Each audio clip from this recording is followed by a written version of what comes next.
अस्सलाम वालेकुम। I hope आप सब खैरियत से होंगे। Welcome to another class, chapter number 5, physical states of matter. Today we are going to study the remaining typical properties of gases that will include standard atmospheric pressure, compressibility, mobility, density, and test yourself 5.1. Starting from standard atmospheric pressure. In the previous lecture we studied about pressure and we said any force the gas molecules as they are continuously moving. तो जब कभी भी gas molecules किसी दूसरी चीज के साथ टकराते हैं या किसी दूसरी मॉलिक्यूल्स के साथ कोलाइड करते हैं, they exert some type of force on that. So the force that acts on a unit area, we call that force to be pressure. अब चूंकि इसी तरीके से हमारे इर्द गिर्द एयर मौजूद है and air contain a lots of gases such as oxygen, nitrogen, carbon dioxide and many more. And all of these gases, they also exert some type of pressure on every body. क्योंकि air भी एक gas है और हमने कहा है कि gas के मॉलिक्यूल्स जब भी किसी चीज के साथ कोलाइड करते हैं, they always exert pressure. So we call this pressure to be the air pressure to be atmospheric pressure. And how do we measure this?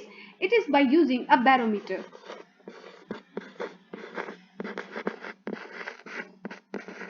This is a standard, a typical barometer. For this purpose, we take a capillary tube which is totally 1 meter in length. We fill this 1 meter capillary tube with mercury. After filling this, we take a trough, a basket, a beaker filled with mercury. Now, by carefully pressing the thumb on this, हम इसके ऊपर इसके and को जो जिस side से हमने mercury इसमें ऐड की थी इसको ऊपर से अपने थंब के जरिए से क्लोज करेंगे और फिर इसी मरकरी की जो हमारे पास ये जो कैपिलरी ट्यूब है इसको हम इसमें इन्वर्ट करेंगे, which will look something like this. So on inverting we get a trough with mercury और हमने इसके अंदर उस कैपिलरी ट्यूब को इन्वर्ट कर दिया. अब इन्वर्ट करने पर हमें पता है कि जब किसी भी चीज को जब आप उसकी ओरिजिनल पोजीशन से इन्वर्ट करेंगे तो उसमें से जो लिक्विड है, mercury is a liquid, it will start flowing out. अब ये क्या होगा, इसमें से चूंकि मरकरी फ्लो आउट कर रही है, एक पॉइंट के बाद ये मरकरी बाहर निकलना बंद हो जाएगी. दैट पॉइंट अगर हम इस ट्यूब के ऊपर, चूंकि इसके ऊपर स्केल है, अगर हम इसके ऊपर वो पॉइंट देखें कि उस पर इस वक्त क्या हाइट है, इसकी टोटल इस वक्त क्या लेंथ है, it comes out to be 760 millimeter.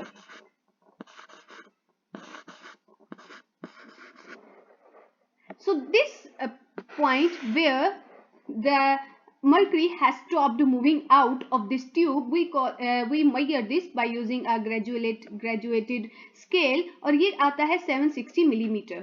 अब इस टाइम पर ये जो मरकरी है इसने बाहर निकलना क्यों बंद कर दिया है? इट इज द रीजन कि एयर प्रेशर जो कि इसके ऊपर एग्जर्ट कर रहा है, एयर इस मरकरी के ऊपर, it is same to the mercury pressure and we call this standard atmospheric pressure. Let me explain you with a common example. हम लोग बहुत मर्तबा हम लोग जूस ड्रिंक करते हैं बाय यूजिंग अ स्ट्रॉ. हम लोग जूस के पैकेट में जब एक स्ट्रॉ डिप करते हैं, इफ यू नोटिस कि जब हम लोग स्ट्रॉ को सक करते हैं, उसकी सक करने पर जो वाटर लेवल है वो इस स्ट्रॉ में इंक्रीज होना शुरू हो जाता है और ultimately we get the juice in our mouth. लेकिन ऐसा कैसे पॉसिबल है? क्योंकि हमें तो पता है कि कोई चीज ऊपर जाएगी ग्रेविटी के अगेंस्ट, हालांकि हमने तो उसमें से जस्ट हवा को सक किया है. द रीजन इज क्योंकि अब आपने यहां से हवा को खत्म कर दिया तो एयर प्रेशर जो इस जूस पे लग रहा है, it will push the water और the juice inside the straw और ये स्ट्रॉस के अंदर पुश होने पर हमारे माउथ तक आती है.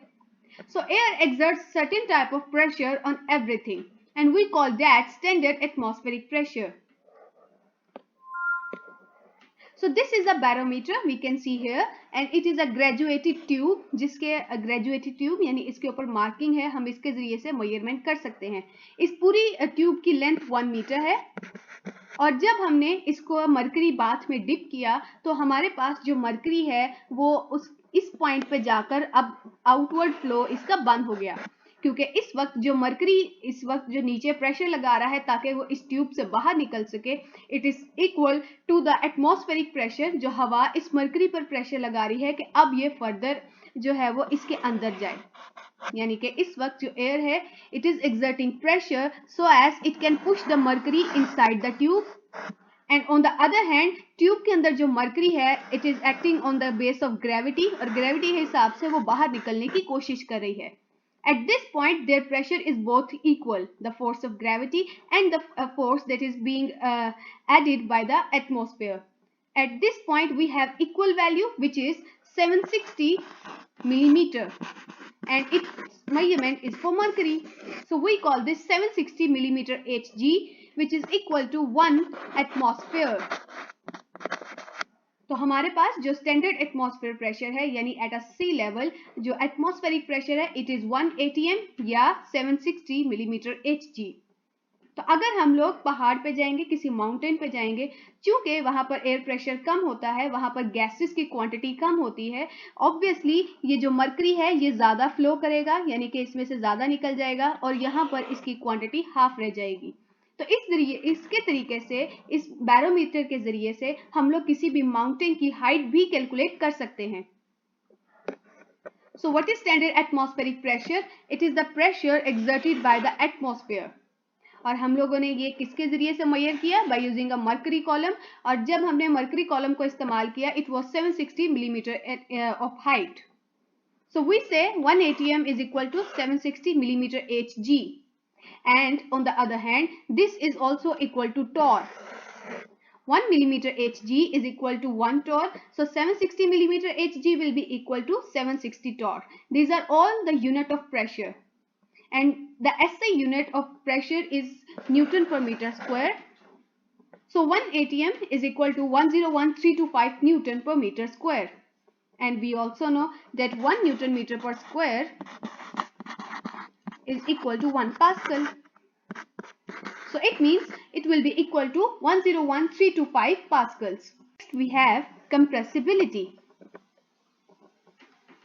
Gases have very weak intermolecular forces in between them, and that is why they occupy all the available space.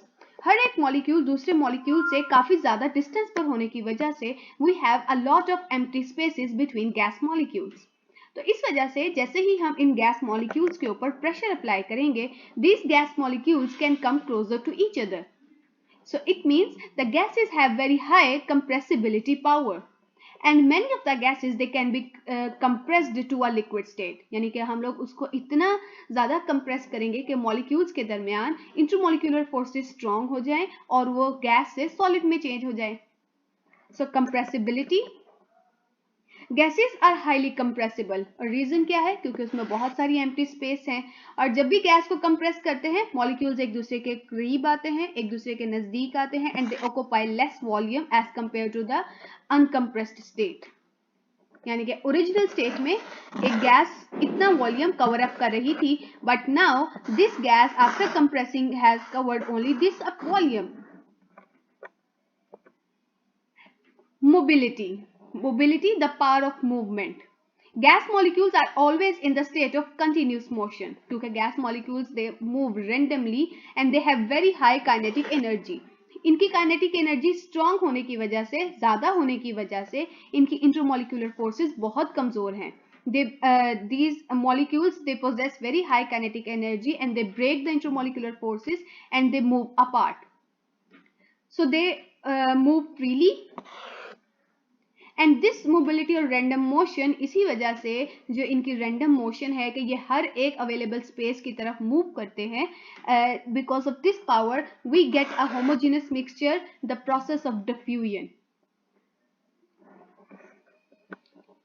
Density, gases have low density then the liquids and solids. So it is pretty obvious, क्योंकि gases जो हैं वो बहुत ज़्यादा इनमें intermolecular forces हैं और ये बहुत ज़्यादा वॉल्यूम ऑक्यूपाई करती हैं, but they have very light mass. तो इस वजह से गैसेस की डेंसिटी बहुत कम है, और इसको हम लोग किस यूनिट में एक्सप्रेस करते हैं? Grams per decimetre cube. जबकि लिक्विड एंड सॉलिड्स की डेंसिटी ज़्यादा है, and we express this by using gram per centimetre cube. Underline this, it is for MCQs. Liquid and solid they are 1000 times more denser than the gases. तो अगर हम comparison करें, if a gas increases by cooling, if the density of gas increases by cooling because their volume decrease, कहते हैं कि अगर किसी भी गैस को हम लोग कूल करते हैं, उसको ठंडा करते हैं, its volume decrease.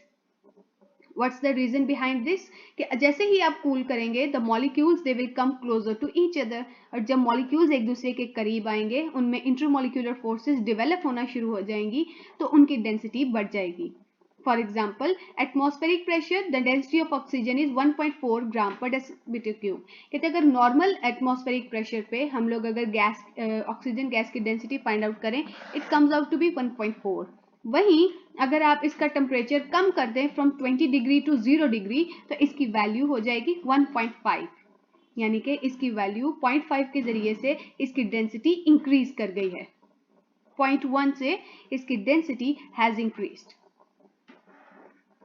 So next we have test yourself 5.1, which you will write on your notebooks. The first one is why the rate of diffusion of gases is rapid than that of liquids.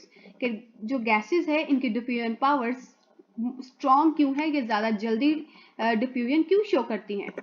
So the reason is we know that the speed of diffusion it is inversely proportional to the density and intermolecular forces. Gases की density चूंकि कम है तो obvious बात है इसकी diffusion ज़्यादा होगी। इसी तरह से इनमें इंटरमोलिकुलर फोर्सेस भी कम है। So the inversely proportional means if one quantity increases the other will decrease. तो डेंसिटी और इंटरमोलिकुलर फोर्सेस अगर कम होंगी तो rate of diffusion will be high. Why are the gases compressible? It is because the gases have lot of empty spaces between them.